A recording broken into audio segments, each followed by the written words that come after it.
Olá, minasan, tudo bem com vocês? Aqui é Yasmin e sejam bem-vindos a mais um vídeo do canal. E hoje eu trago para vocês mais um vídeo de relato. Na verdade, antes de começar, eu gostaria de agradecer a todo mundo que se inscreveu no canal, que comentou lá no vídeo querendo uma segunda parte, inclusive até compartilhou também seus momentos em que sentiram medo durante o vídeo. Muito obrigada de verdade por terem se inscrito e por terem comentado lá. Isso ajudou muito, eu não esperava que aquele vídeo fosse repercutir tanto, e foi um dos vídeos que mais teve visualização e curtida, então muito obrigada. Bem, o vídeo de hoje eu vou trazer de novo mais 3 relatos que aconteceram, só que dessa vez eu decidi separá-los por tema. Portanto, hoje eu vou estar falando sobre coisas estranhas que aconteceram comigo durante viagens. Então, sem mais enrolação, vamos direto para os relatos. A primeira história eu vou chamar de O Senhor do Terceiro Andar. Isso aconteceu comigo lá em 2014, quando eu viajei com a minha mãe para Belém. Fomos só nós duas nessa viagem e a gente ficou na casa de um tio meu que fica na capital mesmo. Geralmente eu vou pro interior, mas dessa vez a gente ficou na capital. E a casa dele é de 3 andares, tá? Na época já tinha finalizado a construção. E a gente ficou nesse segundo andar, no quarto onde não tinha porta, e esse quarto dava de frente para a escada do terceiro andar. Toda noite, quando eu e minha mãe íamos deitar, eu sempre escutava passo no corredor. E eu achava aquilo normal porque tinha muita gente na casa, então eu nem esquentava.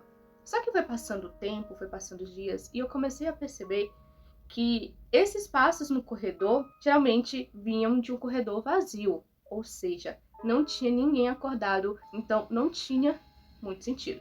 E aí, além desses passos ficarem ecoando naquele corredor, eles iam em direção ao terceiro andar, o que era muito estranho, porque o terceiro andar da casa, até hoje, ele é inativo, tá?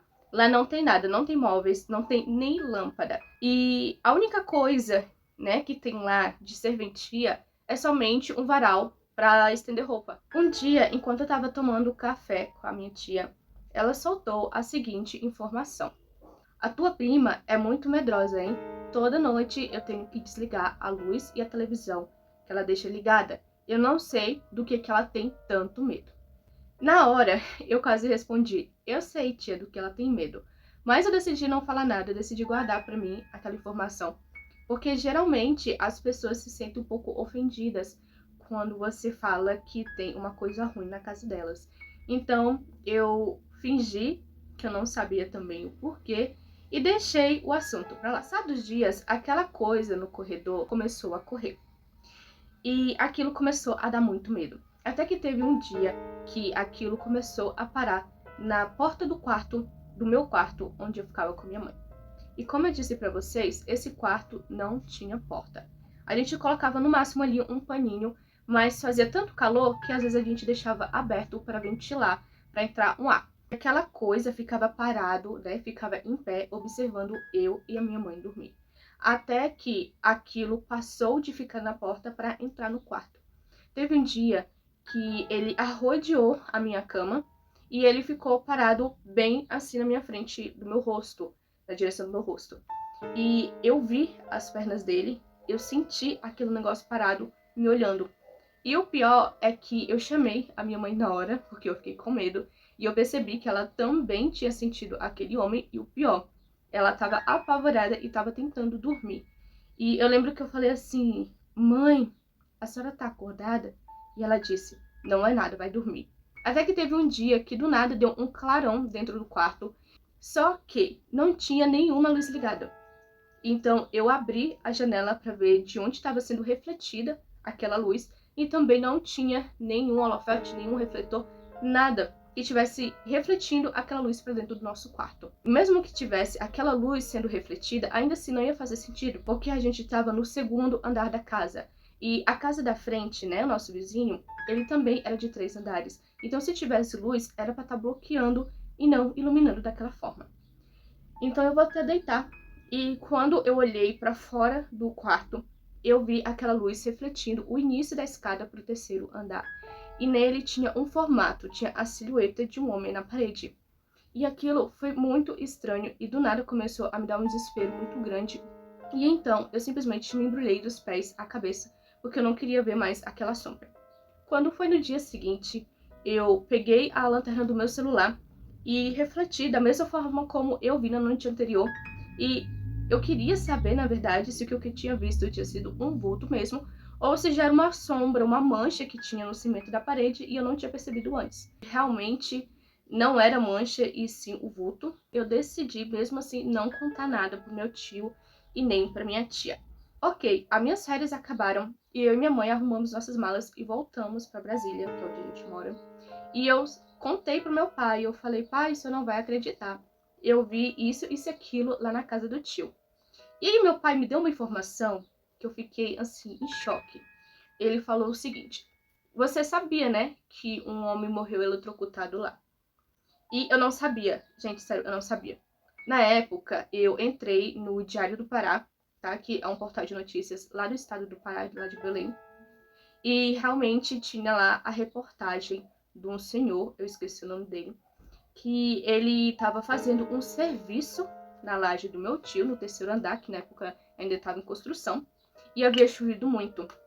E o meu tio falou para ele tomar cuidado, e ele disse que não tinha problema, que já estava acostumado e sabia como operar as coisas. E aí acontece que um dos maquinários dele estava com o fio desencapado e ele não viu.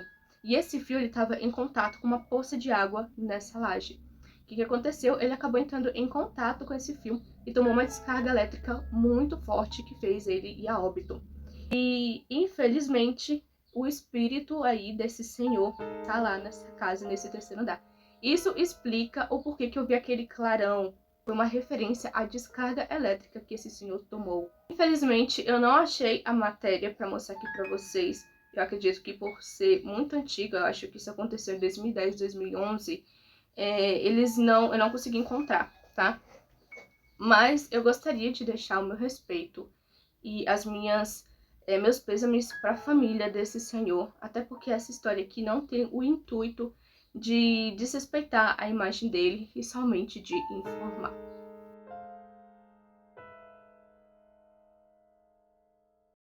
Ok, gente, saindo desse relato que ficou um pouco triste, agora a gente vai para o mais assustador.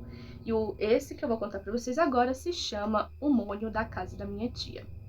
Vocês lembram que eu contei para vocês lá no relato número 1 que eu fiquei na casa de uma tia e não dei conta e acabei me mudando para casa do meu tio, que foi onde aconteceu a história da porta? Pois bem, hoje eu vou explicar para vocês por que eu não consegui ficar lá. Bem, essa história aconteceu em 2017 e eu tinha ido passar lá um tempo com meus parentes. E eu fui inicialmente para casa dessa tia. Eu ia ficar com ela, né?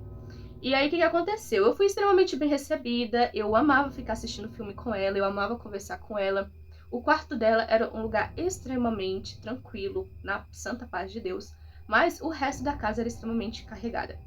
E quando eu fui pra lá, eu me hospedei no segundo andar da casa, que na verdade era somente um cômodo. Tinha um quartinho construído apenas, nada mais. E quando eu cheguei lá, a primeira coisa que eu vi dentro desse quarto foram vários manequins.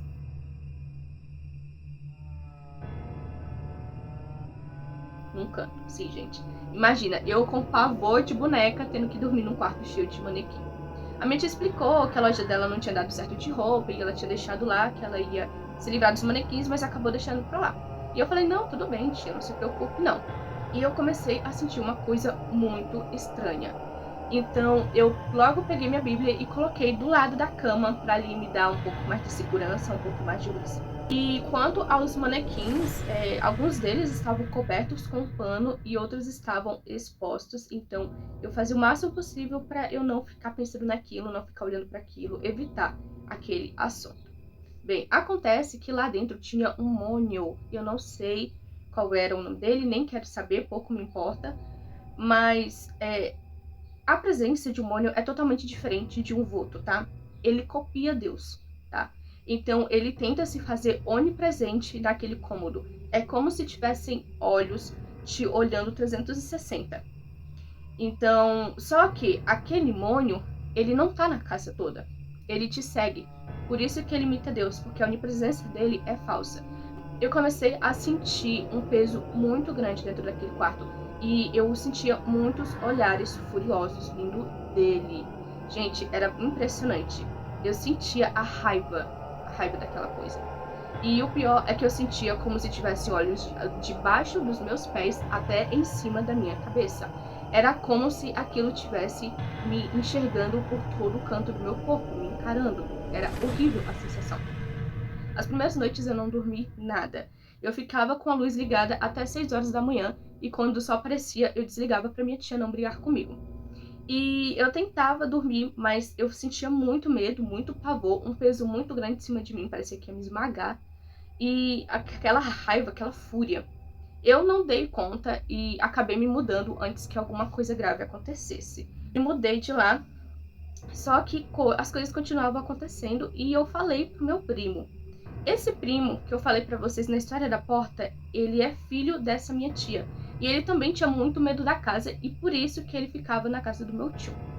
E eu comentei com ele sobre isso e ele falou que ele e os irmãos dele não davam conta de ficar lá, porque toda vez que acontecia alguma coisa, alguém já empurrou eles da escada abaixo, eles sentiam alguém mexer na rede deles enquanto eles estavam dormindo, e isso assustava muito. Aconteceu uma coisa extremamente assustadora na casa, que graças a Deus eu não vi, eu só fiquei sabendo depois, mas que eu dei muita graças a Deus de ter saído daquela casa. Que foi o seguinte, a minha tia, ela tinha discutido com o marido dela, e ele ficou furioso e foi dormir lá no quarto de cima. E ele com muita raiva, muito ódio, do nada, esse homem começou a gritar lá em cima. E eles começaram a escutar muitos passos. A minha tia ficou desesperada e subiu e viu ele com as mãos para trás, né, virada na costa e rodando no quarto enquanto gritava. Gente, a rua lotou a frente da casa da minha tia. Apareceu vizinho de tudo quanto era jeito para ajudar esse tio e chamaram inclusive até o pastor para fazer uma oração lá em cima lá. Então, depois disso, eles se mudaram, decidiram sair daquela casa. E hoje a casa onde estão é muito mais tranquila, ela é bem de boa e não tem mais essas coisas. Mas essa casa ainda existe, essa casa assombrada, e hoje em dia minha tia deixa ela alugada. Então, gente, sério, não recomendo, tome muito cuidado. Graças a Deus, Deus não deixou eu passar por coisa pior lá. Eu sentia a fúria desse bicho, mas eu acabei rapando fora antes. Ok, gente, esse último relato eu chamo ele de dormindo e ele aconteceu esse ano, tá? Em fevereiro de 2022. Bem, no começo do ano eu tava morando em outro estado com os meus pais e eles têm uma distribuidora de bebidas chamada Caribe Beer. Eu trabalhava junto com eles e como eles são uma empresa pequena, eles ainda precisam comprar a mercadoria deles pessoalmente. Eles não têm um revendedor que traz para eles os produtos. E, gente, é um dia extremamente cansativo, tá? A gente morava numa ilha, então a gente precisava fazer uma viagem de barco que durava 6 horas. Chegando na capital, a gente passava o dia inteiro andando e fazendo compra de mercadoria, para quando desse 6 horas da tarde, a gente estivesse já dentro do barco para ele embarcar às 8. Para assim, a gente chegar 3 horas da manhã na ilha, e quando fosse 7 horas da manhã, estivesse de pé para abrir a loja. Ou seja, era um dia extremamente cansativo. E nesse dia, o meu pai resolveu ir sozinho. Ele disse para eu ficar com a minha mãe, que ele iria lá resolver as coisas, e a gente concordou. Quando foi 3 horas da manhã, ele chegou em casa e foi dormir. E nessa época, por conta do ar-condicionado, eu dividi o quarto com os meus pais. Eles dormiam na cama principal e eu dormia num colchão que eu colocava no chão. Beleza. Quando foi umas 8 horas da manhã, eu acordei e eu vi o pé do meu pai embrulhado na cama e escutei o ronco dele. Eu fiquei extremamente feliz porque eu pensei, que bom que meu pai tá descansando, né? Ele fez uma viagem muito longa e agora ele vai poder dormir mais um pouquinho. E eu acabei cochilando depois disso. A minha mãe me ligou e eu atendi o telefonema sussurrando para não acordar o meu pai.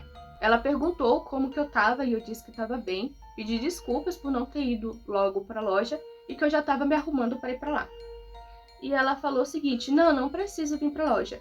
fica em casa para você fazer o almoço. E eu falei, tá bom. E ela perguntou por que eu estava sussurrando. E eu disse, é porque o meu pai tá dormindo. E ela falou, é o quê? E eu disse, mãe, meu pai tá dormindo. A senhora tá escutando ele roncar? Eu não quero acordar ele. E, gente, a minha mãe, ela tá o tempo todo brincando. Só que nessa hora ela parou de brincar e falou super sério comigo. Yasmin, o teu pai tá aí embaixo. Ele tá te esperando. É pra tu descer com a carteira dele pra ele comprar o almoço pra tu fazer. É por isso que eu te liguei. Eu levantei com tudo do colchão. Eu levantei num pulo. E realmente não tinha ninguém no quarto. Só que quando eu coloquei a mão em cima do colchão, ainda estava quente. E eu conseguia ainda escutar o ronco, a respiração do meu pai. E eu falei no telefone, mãe, a senhora tá escutando o ronco? E ela, não. Agora pega essa carteira e leva logo pro teu pai. E aí, gente, eu fiquei aterrorizada. Peguei a carteira e fui lá na frente, abri a varanda e joguei pra ele lá embaixo. E eu fiquei tão assustada que eu simplesmente vesti a minha roupa e fui pra loja da minha mãe. Chegando lá, eu contei essa história pra ela. E tanto a minha mãe quanto meu pai falaram que eles também já tinham visto essas coisas lá na casa. Que inclusive lá tem uma história de que uma senhora morreu e ela se recusa a deixar a casa e fica assombrando as pessoas que moram lá. Depois disso, um monte de outras coisas aconteceram, tá? Bem assustadoras, inclusive. Só que a gente tentou levar na esportiva pra gente não ficar tão aterrorizado. Mas isso não significa que a gente não acredita ou que a gente tá fingindo que não tá acontecendo, tá? A gente vê as coisas, só que a gente tenta não pensar muito, não ficar com tanto medo.